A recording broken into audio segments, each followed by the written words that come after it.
In this video, I'll give you a quick guide on how you can change your username in Roblox for free on mobile.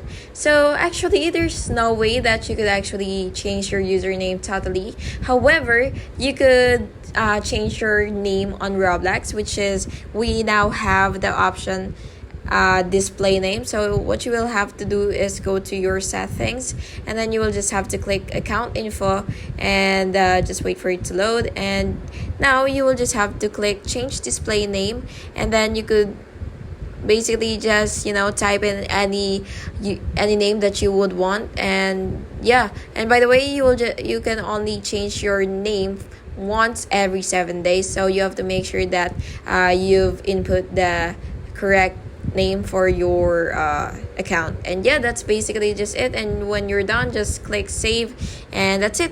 Thank you so much for watching this video, and I really hope it was helpful for you. And if it was, please make sure to like and subscribe for more videos like this. Thank you, and have an awesome day.